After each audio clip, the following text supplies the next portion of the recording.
There are places in Italy that are beautiful, and then there are places that defy logic. Welcome to Limone sul Garda.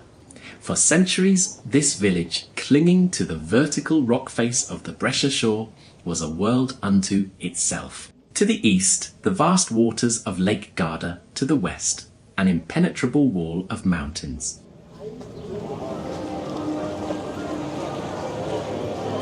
When you hear the name Limone, you probably think of citrus, and you wouldn't be wrong, lemons are everywhere here. But history tells us a different story. The name likely stems from the Latin word limon, meaning boundary or border. And for a long time, that is exactly what this was, a frontier, a sharp line between the Republic of Venice and the Austrian Empire, and a border between the safety of the land and the wildness of the lake.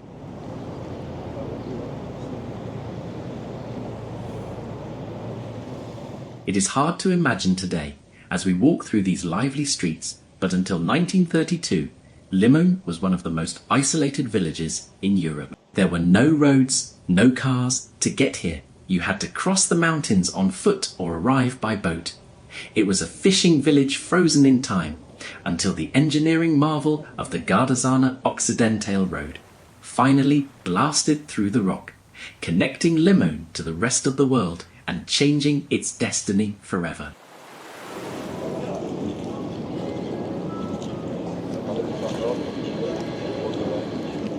From a fortress of solitude to a biological miracle, today we are going to walk the path of this extraordinary history. Let's go explore Limone sul Garda.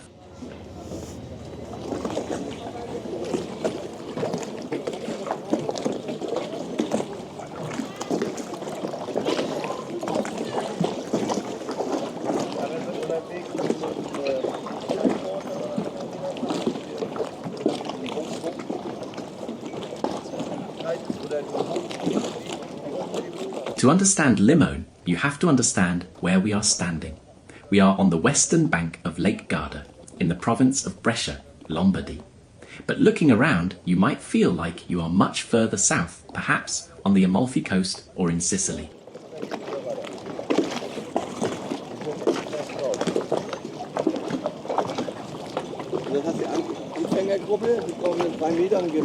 This village sits at a unique geographical crossroads. It is wedged between the jagged peaks of the Prealps and the deep blue waters of Italy's largest lake.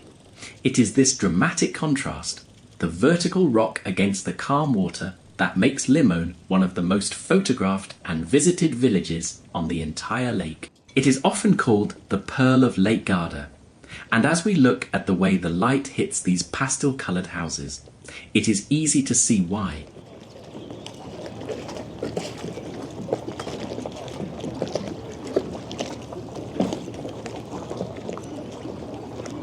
For most of its history, this was a place of hard work. The economy relied entirely on fishing and the cultivation of olives and lemons. Today, however, Limone is dedicated to a different kind of industry, the art of la dolce vita. It has transformed into a premier destination for travellers seeking a mix of alpine grandeur and Mediterranean calm.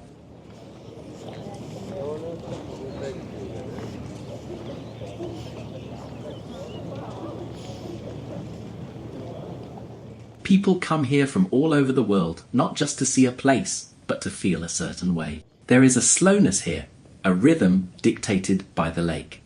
Whether you are German, American, or Italian, the draw is the same, the promise of a microclimate that defies the latitude.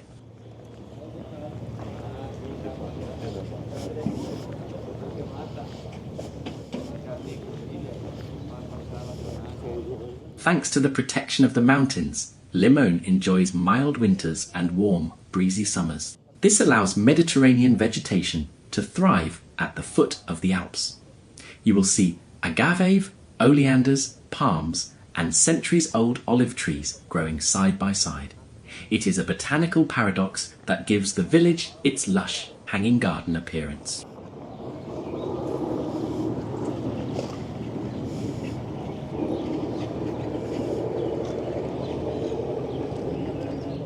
Tourism here exploded after the 1930s, when the road finally connected the village to the rest of Italy. But Limone has managed a difficult balancing act.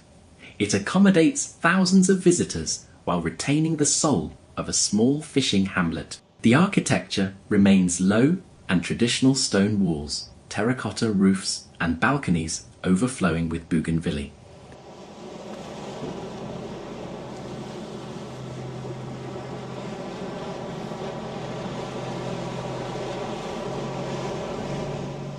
It is a place that invites you to wander without a map. In the next few minutes, that is exactly what we are going to do. We will explore the legacy of the Lemons, the historic port, and the religious sanctuaries that watched over this community for centuries.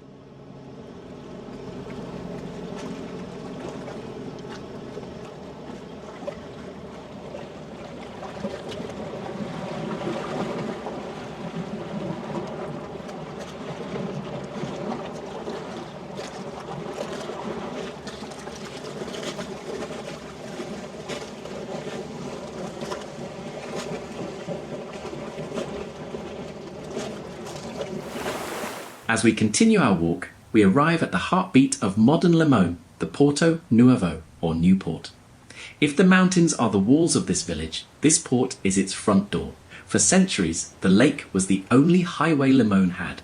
Even today, for many travellers, this is their very first glimpse of the village. The boats you see docking here are part of the Navigazione Laghi fleet. They connect us to the wider world of Lake Garda, shuttling thousands of people daily between here, Riva del Garda in the north, and Malsacene on the opposite shore. It is a busy, energetic spot.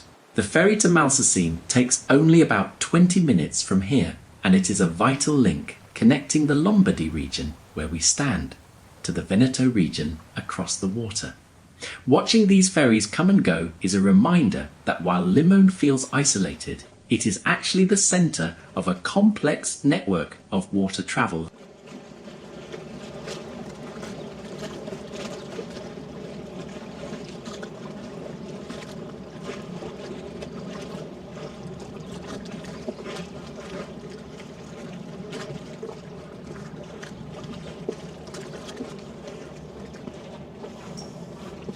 In a town defined by steep cliffs and vertical staircases. This promenade offers a rare luxury. It is flat, wide and open. It was designed for the passeggiata, the traditional Italian evening stroll. To your left, you have a continuous row of cafes, hotels and boutiques. You will notice the scent of lemon soaps and fragrances drifting from the shops. Tourism here is still deeply tied to the village's agricultural roots. But the real show is to your right. The mountain range dominating the view across the lake is Monte Baldo.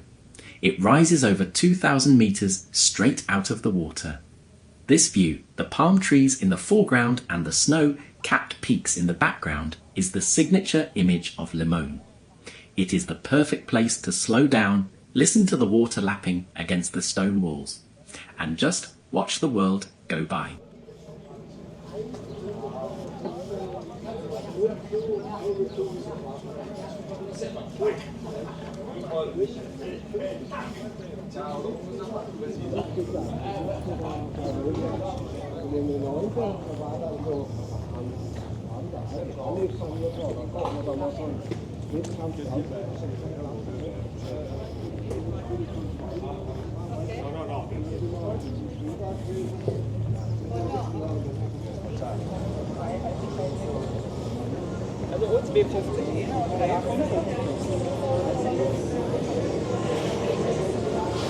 To really appreciate where we are, we have to look back.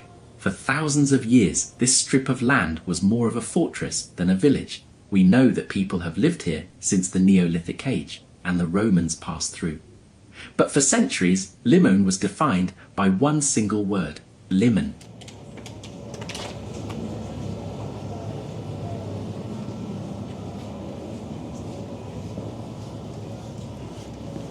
As we mentioned in the intro, Limone means border. And for most of its existence, Limone was exactly that, a dangerous frontier for hundreds of years. This was the sharp edge where the Republic of Venice met the Austrian Empire. If you look at the old maps, Limone wasn't just a town, it was a checkpoint, a place of smugglers, soldiers, and strict controls.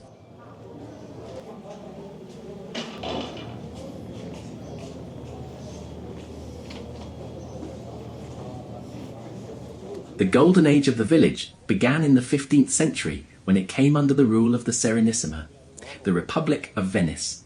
Venice brought stability, but it also brought a challenge. They wanted to make this rocky, isolated outpost productive.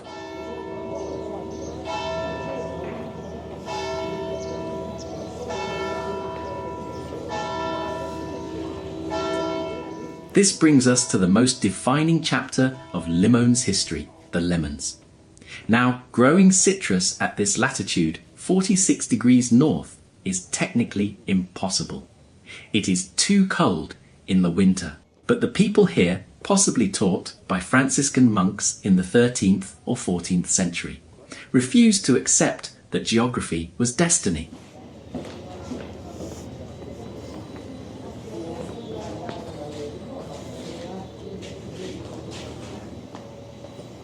They didn't just plant trees, they built cathedrals for them. They constructed massive stone pillars and terraced walls that you can still see scarring the mountainside today. These structures allowed them to turn the entire coastline into a giant greenhouse. In winter, they would cover the terraces with wood and glass to protect the fruit from frost. It was an engineering marvel that made Limone the most northern area in the world to produce lemons for commercial export. For centuries, this fruit was yellow gold, exported across Europe to the tables of emperors in Austria and Russia.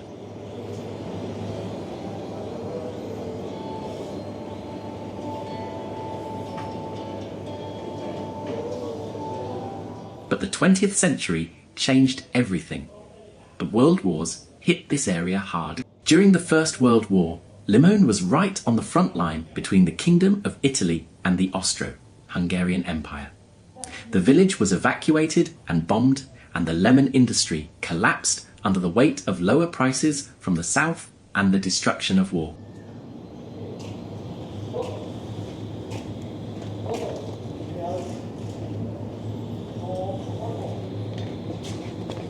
For a while, it seemed like Limone would fade away, an isolated fishing village with a glorious past. But in 1931, the sound of dynamite echoed through these cliffs. Engineers did what was thought impossible. They blasted a road through the rock, the Garda Occidentale.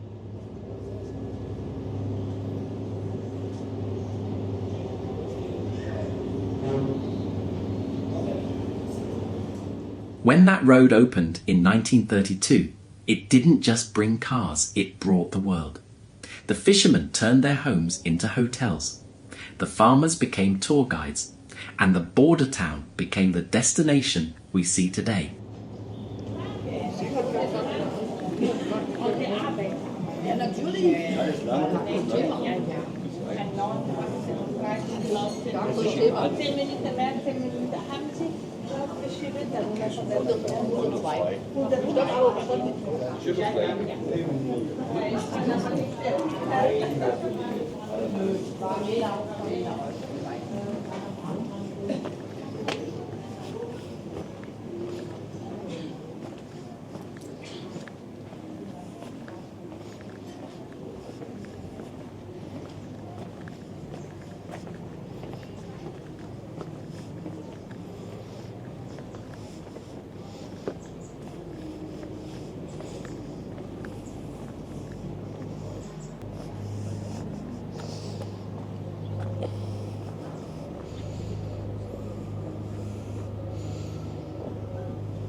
As we climb up from the harbour, we leave the noise of the promenade behind.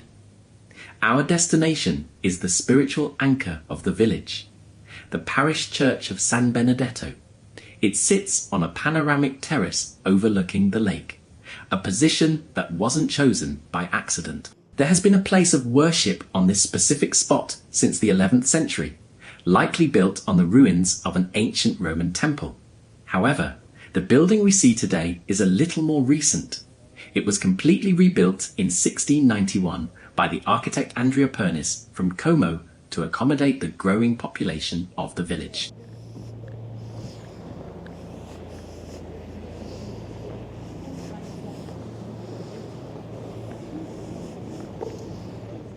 From the outside, it looks humble, almost austere. But this is a classic Italian trick.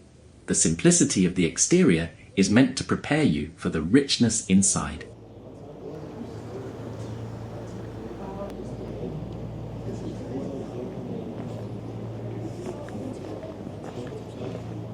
Stepping through the doors, the atmosphere changes instantly.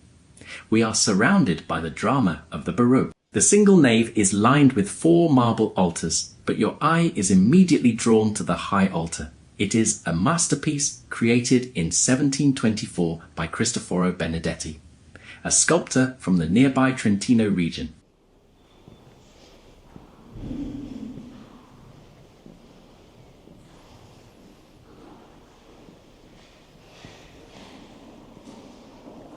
Look closely at the paintings here.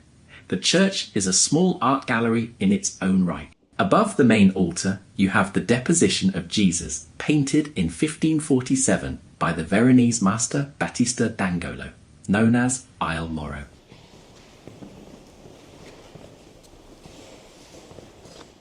But perhaps the most striking works are the 2 massive canvases flanking the altar. They were painted by Andrea Celesti, one of the great masters of the Venetian school in the 1700s. He is famous for his use of light, and you can see that clearly in his depiction of the supper at the house of Simon the Pharisee.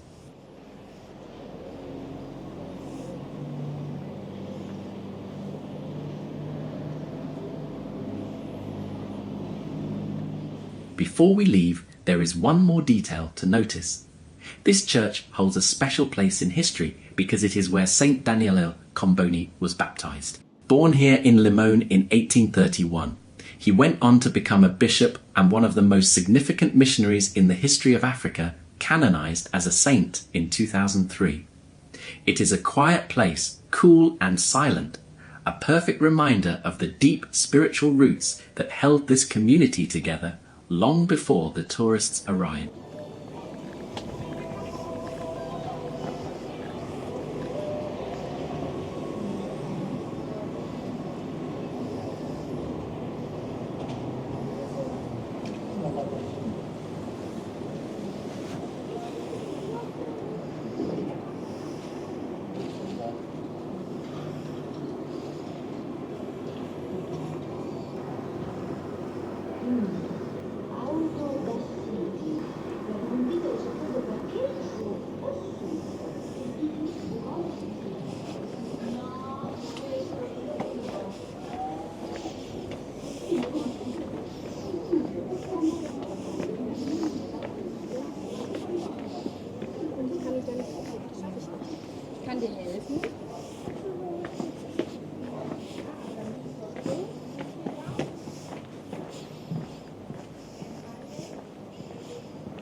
It is fascinating to think that for centuries people avoided this coastline because it was too difficult to reach.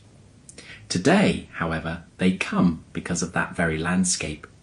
Limone is widely considered one of the most successful examples of tourism conversion in Italy. When the road opened in the 1930s, the locals didn't just open hotels, they reinvented their entire identity around hospitality.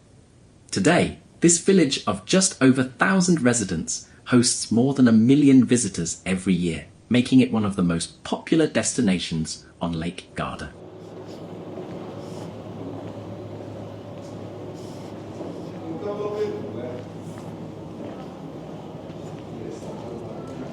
But who comes here? Historically, Limone has been a favourite for German and Austrian travellers.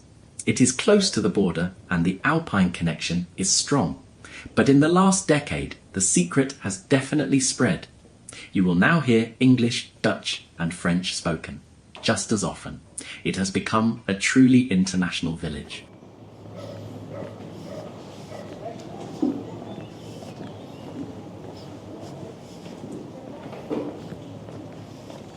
So, what is the draw? Well, it depends on who you ask for the relaxed traveller.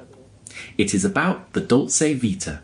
It is about waking up to a view of Monte Baldo, taking a slow breakfast by the water, and spending the afternoon shopping for locally produced olive oil or limoncello. The village recently earned the prestigious title of one of the most beautiful villages in Italy, and the sheer quality of the streets, the flowers, and the cleanliness reflects that pride.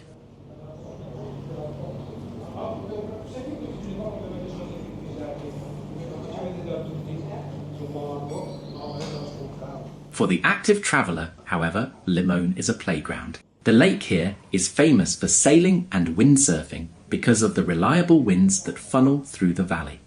And for those who prefer solid ground, the mountains behind us are crisscrossed with hiking trails that range from easy walks to serious alpine treks.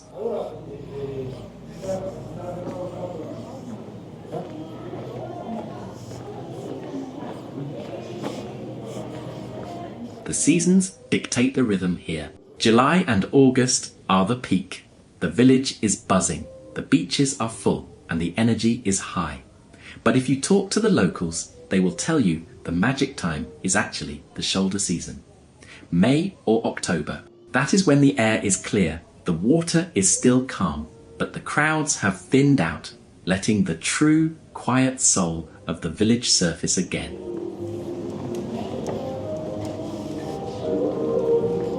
It is a place that manages to be a resort town without losing its dignity. It doesn't feel like a theme park, it feels like a home that has opened its doors to the world.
Provi anche lei.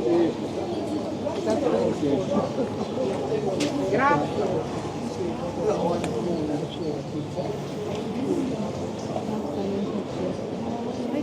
Di chi?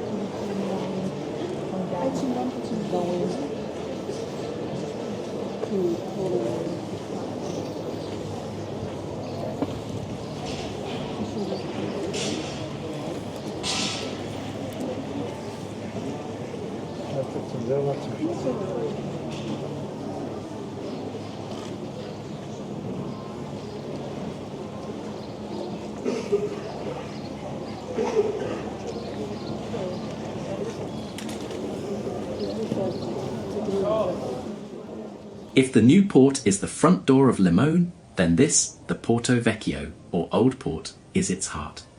As we squeeze through the narrow stone archway to get here, the atmosphere changes completely. The wide spaces of the promenade are gone, replaced by something much more intimate. This is the image of Limone that you see on every postcard. a tiny enclosed harbour where the water mirrors the colourful Venetian-style houses that crowd around it.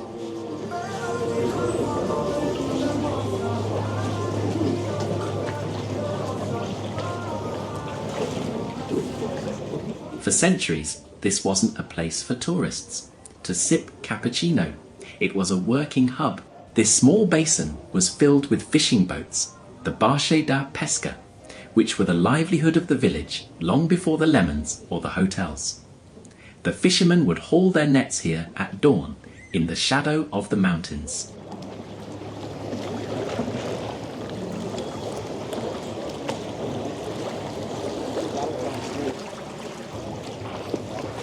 Today, the fishing nets are gone, replaced by small pleasure boats and restaurant tables that sit right on the water's edge. It is arguably the most romantic spot in the village, especially in the evening, when the lights from the balconies dance on the lake's surface. It serves as a quiet reminder of the village's humble origins, a time when life was dictated entirely by the moods of the water.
Jawohl, ganz, und da war ich am Mittwoch. Salut, ganz wieder. Ganz genau.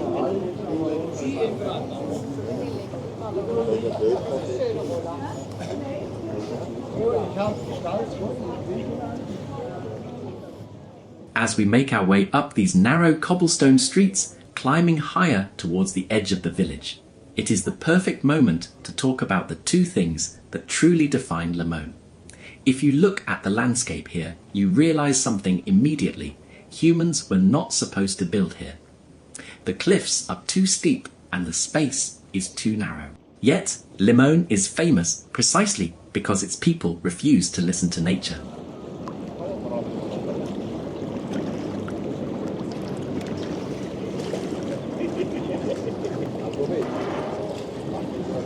To our left, climbing the mountain, you can see the stone pillars of the Limonea del Castel. We spoke about the lemons earlier, but seeing the structure from this angle, you understand the magnitude of the effort. In the 1700s, without cranes or modern machinery, they terraced this entire mountainside.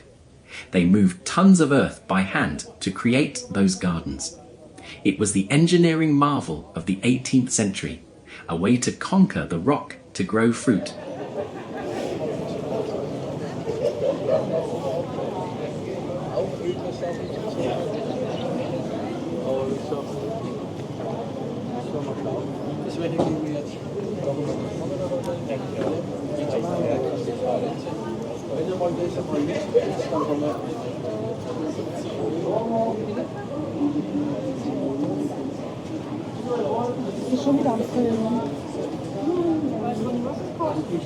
But if you look to the north, just outside the village, you will find the engineering marvel of the 21st century. It is the Cyclopedonal, the floating cycle path, inaugurated in 2018. It has quickly become one of the most famous cycle paths in Europe. Just like the lemon houses, it clings to the sheer face of the cliff. But instead of stone and wood, it is built from steel and concrete, suspended 50 meters above the water.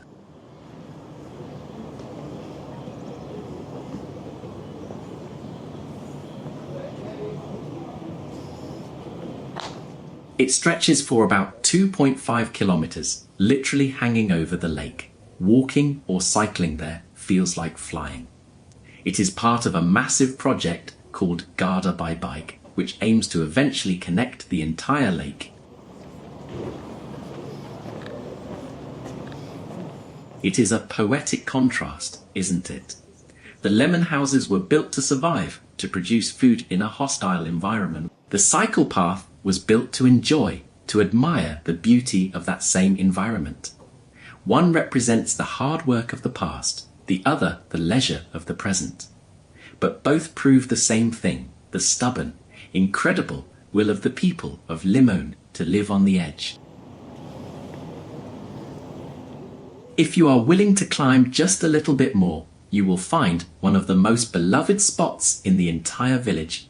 Tucked away on the northern side of the historic centre, reachable by a beautiful staircase, often lined with flowers, is the Church of San Rocco.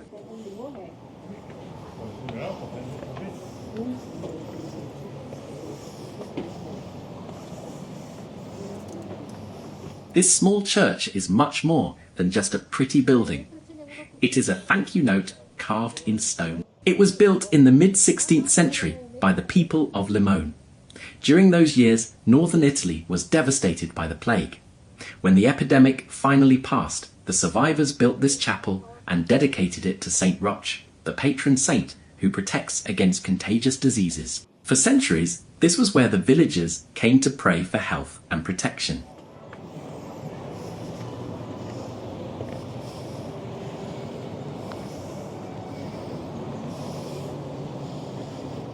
However, I have to be honest, most visitors come here for what is outside the church.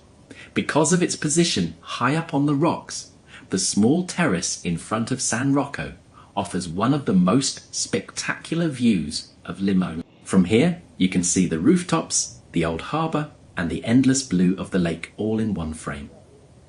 It is a place of absolute peace.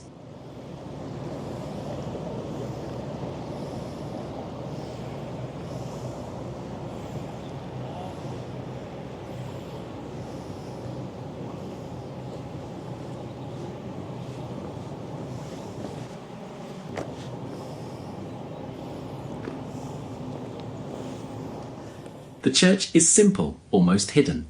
But if you step inside, you can see 16th century frescoes that were hidden for a long time and only rediscovered during renovations in the last century. The art here is raw and sincere, a direct link to the fears and hopes of the people who lived here 500 years ago.